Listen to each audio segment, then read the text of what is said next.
बेताल ने राजा को फिर से एक कहानी सुनाना प्रारंभ किया और बोला, सुनो राजन, धर्मपुर एक ऐतिहासिक नगरी, जहां राजा धर्मशील का शासन था। इस नगरी की विशेषता थी इसकी सांस्कृतिक समृद्धि और धार्मिक श्रद्धा। राजा धर्मशील अपनी प्रजा के प्रति अपनी दया और न्याय के लिए प्रसिद्ध थे, लेकिन उनकी एक गहरी चिंता थी, उनके कोई संतान नहीं थी। राजा की यह चिंता न केवल उनके लिए बल्कि उनकी रानी के लिए भी एक बड़ा दुख था। उनकी कोई संतति न होने के कारण उन्हें अपने राजवंश के भविष्य की चिंता थी। एक दिन राजा के अंधकर नामक दीवान ने राजा को एक सलाह दी। उसने कहा, महाराज, यदि हम देवी का मंदिर बनवाएं और वहां पूजा अर्चना करें तो देवी हम पर कृपा करेंगी। राजा ने दीवान की सलाह को मानते हुए एक भव्य देवी मंदिर का निर्माण शुरू किया। मंदिर का निर्माण पूरे नगर में धूमधाम से किया गया। जब मंदिर बनकर तैयार हुआ तो राजा ने देवी की आराधना की। कुछ समय बाद देवी ने राजा को दर्शन दिए। राजा ने उनसे प्रार्थना की, हे देवी, मुझे एक पुत्र चाहिए।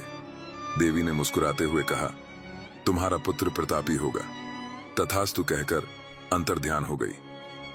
कुछ ही समय बाद राजा के घर एक पुत्र का जन्म हुआ, जिससे नगर में खुशी का माहौल था। राजा और रानी का जीवन खुशियों से भर गया।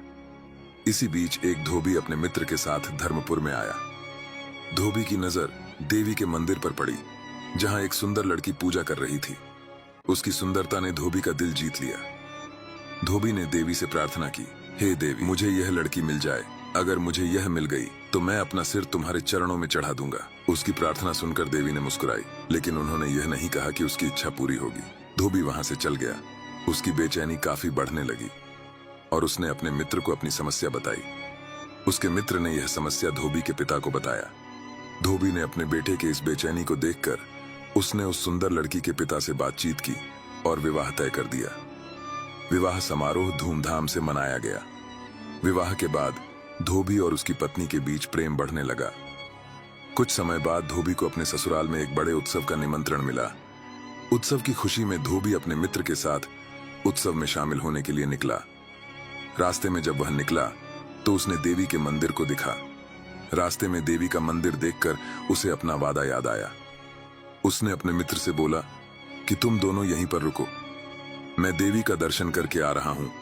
वह मंदिर में गया और देवी को प्रणाम करते हुए कहा, हे देवी, मैंने तुम्हारे चरणों में अपना सिर चढ़ाने का वादा किया था। मैं वह वादा आज पूरा कर रहा हूं।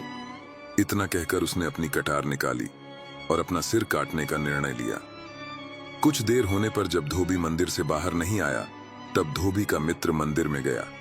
वहां उसने देखा कि उसका मित्र मरा पड़ा है। उसने सोचा, दुनिया तो यही कहेगी कि मैंने अपने मित्र को उसकी पत्नी के लिए मारा।